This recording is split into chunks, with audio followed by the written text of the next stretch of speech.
हमारे यहाँ तो इतना सुंदर विधान है कि सभी पापों के लिए प्रायश्चित की व्यवस्था है। 1947 से आज तक 78 वर्षों में शास्त्रों के अनुसार देखें तो भारत के शासकों ने एक महापाप किया है, सनातन धर्म का पालन सुनिश्चित नहीं किया है। ये महापाप है। तो इस पाप का प्रायश्चित हो सकता है। प्रायश्चित क्या है कि आप आगे के लिए उसे सुधार दो। पीछे तो जो हो गया, हो सकता है उसके लिए आप गंगा स्नान करें, संगम स्नान करें, कुंभ स्नान करें, कुछ और महाकाल की पूजा करें, ज्योतिर्लिंगों के दर्शन करें। वो शासक का काम।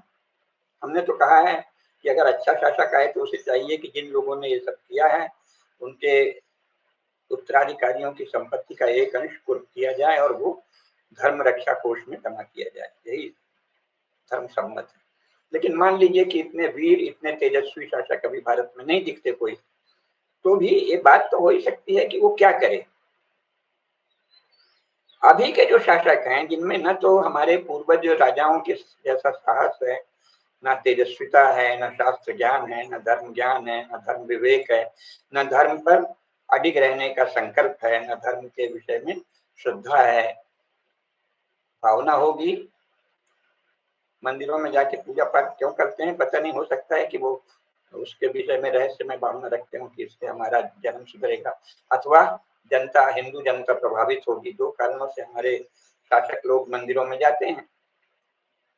या तो वो सोचते हैं कि इससे हमारे निजी जीवन में हमको स्वर्ग मिलेगा, कुछ सदगति होगी, अथवा सोचते हैं कि हिंदू लोग प्रसन्न हो जाएंगे। क्योंकि धर्म के पालन के संकल्प के साथ तो आज तक एक भी शासक 78 वर्षों में भारत में मंदिर में नहीं गए। मंदिर में जाकर सनातन धर्म के पालन की प्रतिज्ञा किसी ने नहीं की। जबकि चर्च में अमेरिका का प्रेसिडेंट या बाकी इंग्लैंड के शासक जो हैं, फ्रांस के शासक, पुर्तगाल के शासक, नॉर्वे के शासक, पश्चिमी यूरोप के प्रत्येक नेशन स्टेट के शासक चुने जाने पर सबसे पहले चर्च जाते हैं और वहां सर्विस करते हैं। और सर्विस का अर्थ होता है ऐसी प्रतिज्ञा करना कि हम चर्च का साम्राज्य दुनिया में फैलाएं। और पाकिस्तान के तो संविधान में लिख दिया है कि सारी धरती अल्लाह की है और अल्लाह की बातों को आखिरी रसूल ने जैसा कहा है वो हम सारी दुनिया में फैलाएंगे, यानी इस्लाम को फैलाएंगे।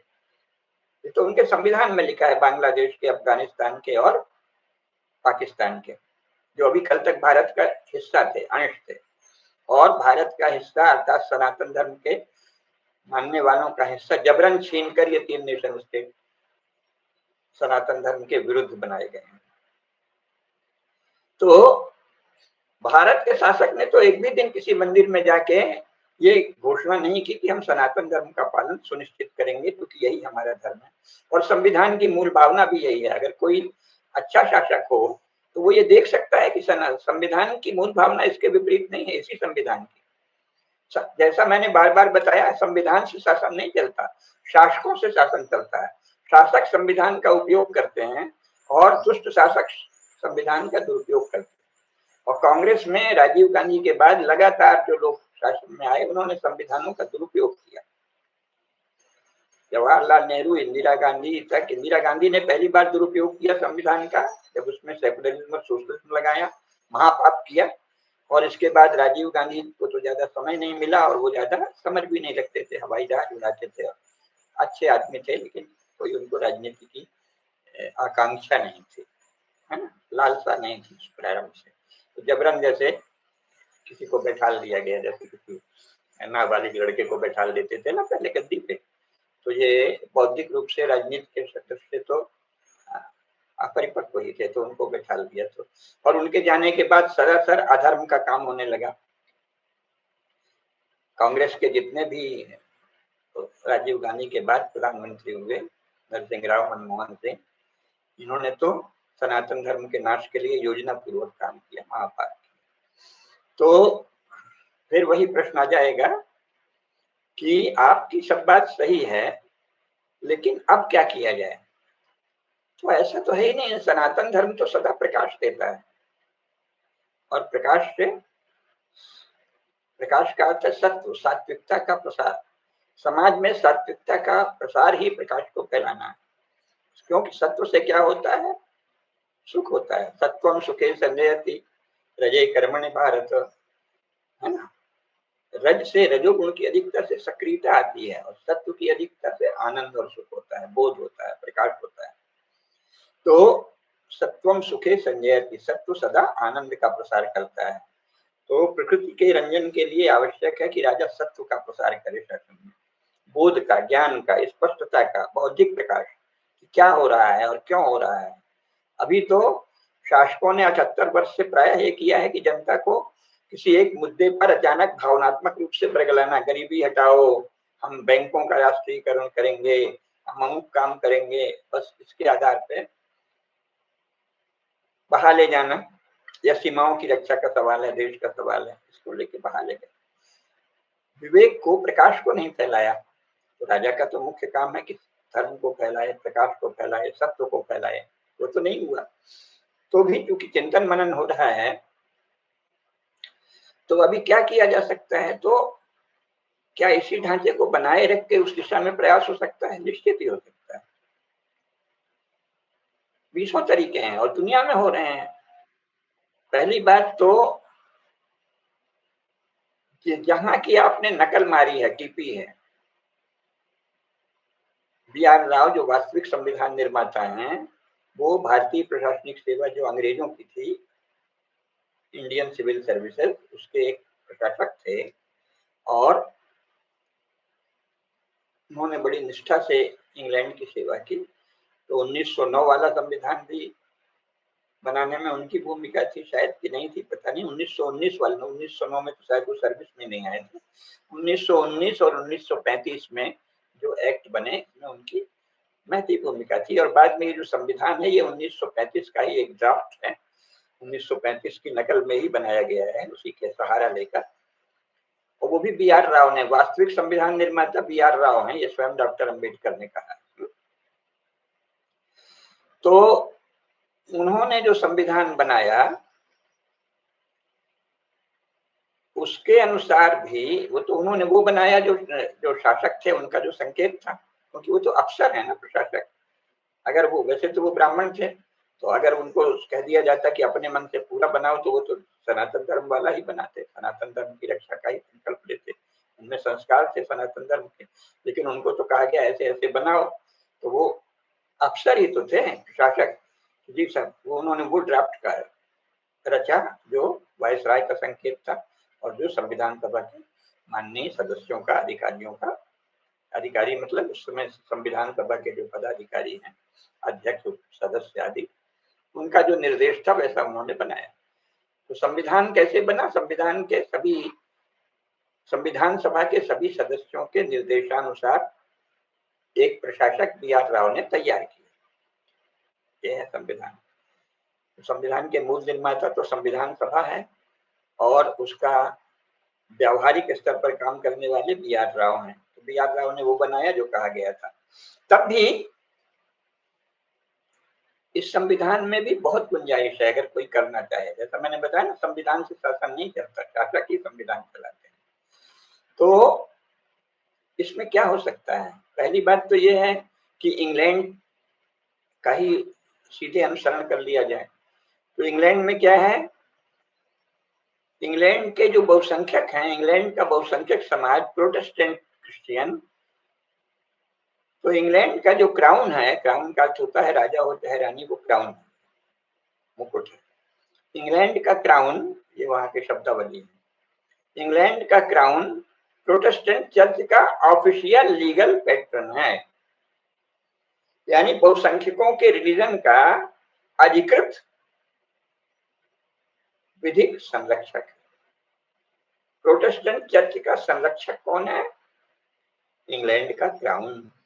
इंग्लैंड के प्रोटेस्टेंट चर्च का, चर्च ऑफ इंग्लैंड का, चर्च ऑफ इंग्लैंड का पैट्रन, चर्च ऑफ इंग्लैंड का संरक्षक, विधिक संरक्षक, ऑफिशियल संरक्षक वहां का क्राउन है। तो आपको ये करना चाहिए कि भारत का राष्ट्रपति सनातन धर्म का संरक्षक होगा, सहज रूप से करना चाहिए। तो क्या इस संविधान में नहीं हो सकता? ये कुछ लफंगे बदमाश तरह तरह की व्याख्या करके जानबूझ के दुष्टता पूर्वक द्वंद फैलाते हैं। क्यों नहीं हो सकता? आपने 100 अजीब अजीब से संशोधन कर दिए, उसमें से कुछ अच्छे हैं, ज्यादातर अजीब से हैं, अनमाने हैं, अथवा अस्पष्ट हैं, अथवा अनुचित भी हैं। ये उचित संशोधन क्यों नहीं हो सकता कि इंग्लैंड की तरह भारत का राष्ट्रपति बहुसंख्यकों के धर्म का प्रमुख संरक्षक होगा? एक संशोधन आप ला सकते हैं। प्रियम्बल में तो कुछ करना नहीं है, जो उसमें पहला भाग है उसमें ला सकते हैं। यहाँ संविधान मैंने रखा नहीं है, तो और विस्तार से बता देता, अभी तो सार बता रहे हैं, तो उसमें कर सकते हैं। मैंने अपनी पुस्तक भारत का संविधान और भारत का धर्म में ये सब बताया भी है कैसे कर सकते हैं। अथवा उसमें भाग 4 अनुच्छेद 38 में ये संशोधन कर सकते हैं कि भारत का शासन बहुसंख्यकों के धर्म को भी वैसा ही संरक्षण देगा जैसा अल्पसंख्यकों के मजहब और रिलीजन को देता है। कम से कम इतना तो पहले चरण में कर सकते हो, क्या समस्या है? अभी तो स्थिति ये है कि संविधान अल्पसंख्यकों के मजहब और रिलीजन को संरक्षण देता है और सनातन धर्म को कोई संरक्षण नहीं देता।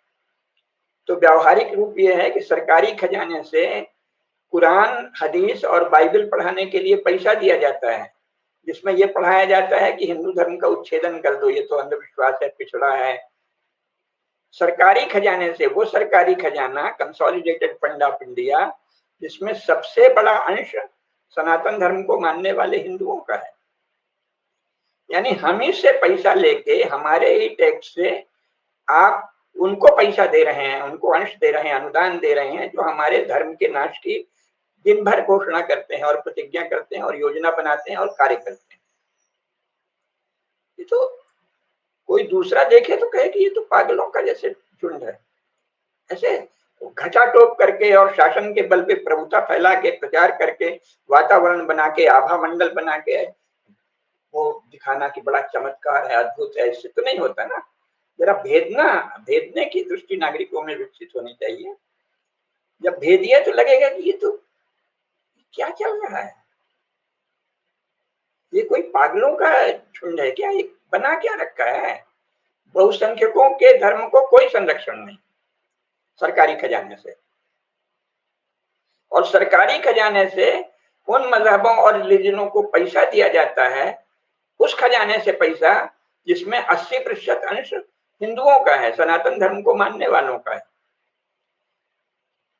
उस कंसोलिडेटेड फंड ऑफ इंडिया से उनको पैसा दिया जाता है जो सनातन धर्म के नाश की घोषणा करते हैं, योजना बनाते हैं, कार्य करते हैं, सारे रणनीति अपनाते हैं, बहुत सारे कर्म करते हैं।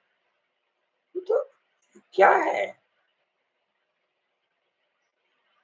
तो बहुसंख्यकों ने आज तक क्यों नहीं ध्यान दिया? इसका मतलब बहुसंख्यकों के जितने आधुनिक संगठन हैं वो इस विषय में या तो बेखबर हैं, और अगर बेखबर नहीं है, बाखबर हैं, तो मिली भगत है, केवल नाटक के लिए दिखाते हैं कि हम हिंदू धर्म का ये करेंगे, हम हिंदू धर्म का वो करेंगे। अरे आपने तो एक ऐसी बात जो सरलता से समझी जा सकती है और सरलता से की जा सकती है, इसमें संसार की कोई बाधा नहीं है। सारे दुनिया के देश कहेंगे भाई स्वाभाविक है, बशर्ते आप उसे ठीक से रखना सीखो। और दुनिया में कौन किसकी फिक्र करता है? पहले तो आप अपना कर लो अपने बल पर। इसका मतलब आपने या तो हिंदुओं को इतना जागरूक नहीं किया है कि हिंदू जो दिन रात धर्म की बात करते हैं, पूजा पाठ करते हैं, श्रद्धा रखते हैं, मंदिर जाते हैं, आजकल तो बड़ी भीड़ हो रही है सब जगह तीर्थों आदि में, तो उनको आप इसके लिए तो तैयार कर सकते हैं कि भाई ये मांग करो, इतना बड़ा अन्याय क्यों हो रहा है। खैर,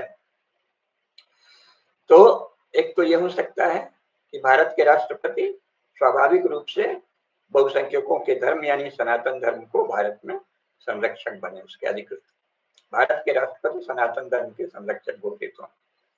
अगर इतना भी सख्त संकल्प नहीं है, इच्छा नहीं है,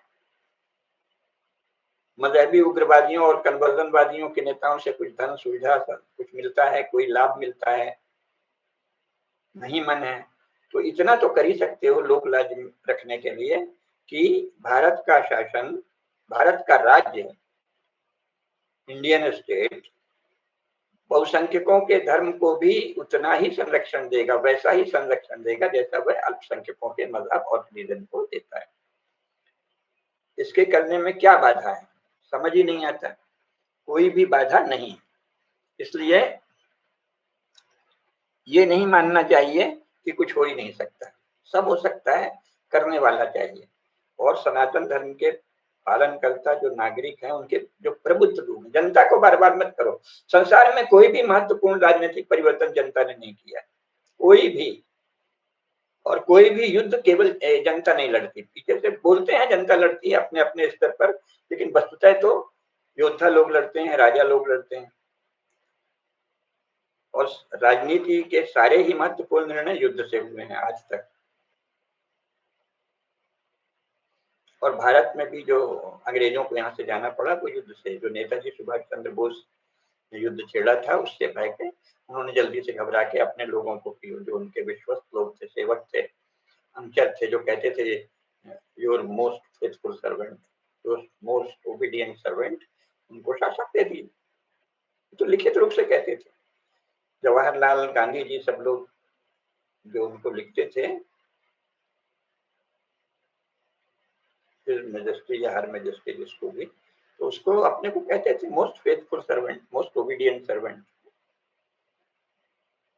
उनको शासन देकर चले गए, लेकिन मिला तो युद्ध से ही है। अगर नेताजी युद्ध नहीं करते तो अंग्रेज कभी नहीं जाते। अगर प्रथम महायुद्ध, द्वितीय महायुद्ध में उनको भारतीय सैनिकों की आवश्यकता नहीं होती और वो वादा नहीं करते, तो लोगों में इच्छा ही नहीं जगती, ध्यान ही नहीं जाता कि ये जा भी सकते हैं। जब उन्होंने प्रथम महायुद्ध में ही वादा किया कि आप हमारी सहायता करो, हम आपको स्वायत्तता देंगे, तो बहुत से लोगों ने उनकी सहायता की। तो वस्तुतः 1914 के बाद, 16 के बाद तो ये निश्चित हो गया था कि भारत से अंग्रेज जाएंगे। इसके बाद छल तिकड़म से वो रुके रहे। इसीलिए 1916 के बाद जो लोग राजनीति में आए, ज्यादातर कांग्रेस में हो गए, जो इस चक्कर में थे कि जब अंग्रेज जाएं तो पावर हमको मिल जाए। गांधी जी उसमें सबसे बड़े अगुआ आदमी हैं, योजना से गए हैं।